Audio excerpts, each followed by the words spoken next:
Hey everyone, welcome to my channel, and today I will be reading a multi-character extruder by Marvel My Marvel on Tumblr. So let's get into it. Katsuki Bakugou.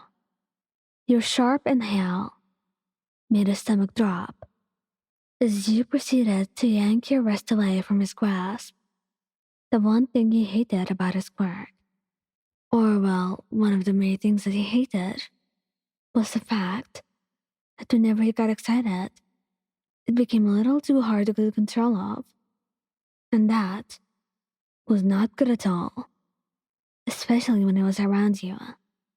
You examined the burn along your wrist with wet eyes, trying your best not to cry, not wanting him to feel so guilty.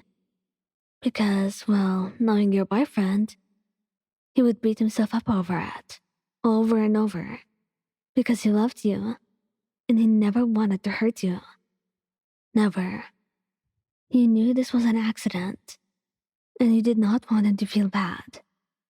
He was excited about the carnival and was dragging you there as fast as he could when it happened. But he did not mean it. Your heart knew that, but your brain was screaming for a reaction from the pain. It really hurt, and no matter how you tried to conceal it, you knew it did. And it was getting difficult, that even he could see. And oh boy, did you give him a reaction. Ow! He whimpered softly as tears fell down your cheeks and over your quivering lips. It was not like you burned terribly, but it felt like you touched a stovetop for a little too long, which was not pleasant. Not at all. Now looking up at him, you saw how your reaction made him stare at you in utter fear, like he was scared to touch you. Why on? He whispered out loud softly as he reached forward, only to pause and second-guess himself. Did you really want this touch? Pulling his hand back in, he glared at the skin of his palm in utter disbelief. He had hurt you. He didn't even mean it. But he hurt you. The one person he loved. The one person he truly, truly loved. Hey, Katsuki, it's alright. You stuttered out shakily as you stumbled towards him, fingers still loosely cradling your wound, as your mind urged your tears to stop, for his sake at least. Crying would not fix anything after all. He stumbled away from you with wide eyes, shaking his head at your hurt face, as his face began to match it. Katsuki, don't. I hurt you, Ayan. He mumbled shakily, shaken by what happened. He promised to never say that when it came to you. He promised, whether it be emotional or physical, he never wanted to hurt you. I trust you, Katsuki. You whimpered, more hurt now that he was no longer accepting your touch or your comfort.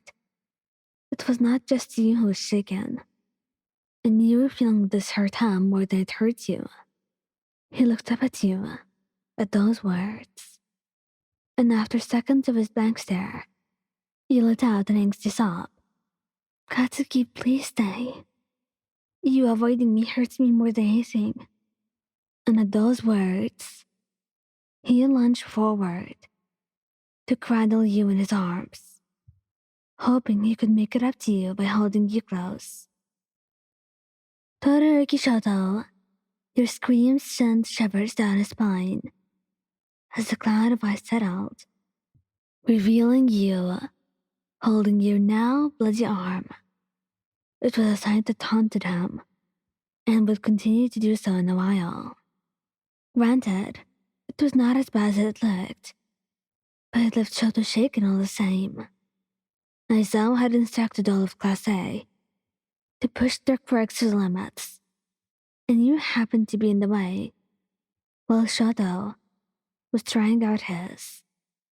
He was training, so it was kind of your fault that you came in the way.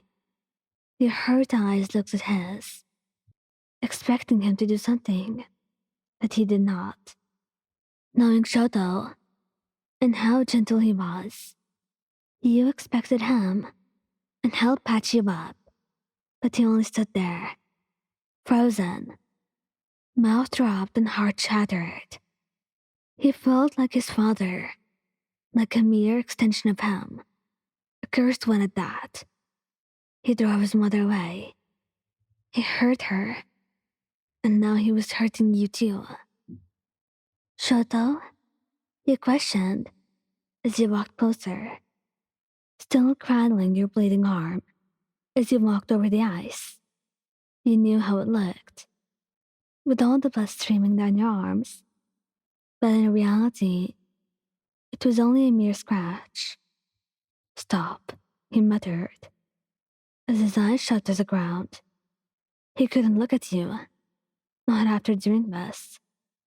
You didn't hear it, and continued your pace towards your boyfriend. Shoto, I said stop, and you froze in your spot, eyes wide as you watched him tear himself apart from the inside out. Something he hated to see, and wished desperately to fix. You're not your father, Shoto. Your whisper was soft, but he heard it all the same. Sounds filled the air once more, and you began again, hoping he would react and stop tearing himself down. I trust you with my life, and I wouldn't be there if I didn't. His heterochromatic eyes shot to yours, and in them, you saw pain and sadness.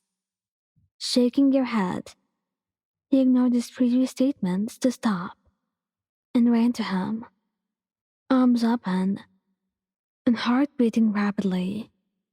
His arms did not move up, afraid it would hurt you somehow, but it didn't matter to you. Crashing into his body, your arms snaked around his neck as you pulled your bodies impossibly close. And it took a second before his arms shakily wrapped around you. But as they did, his whole body seemed to cave into yours, feeling you safe in his arms, as you should be. Thank you guys for listening. Don't forget to like, subscribe, and comment. I hope you enjoyed listening to this as much as I did making it. Anyway, goodbye.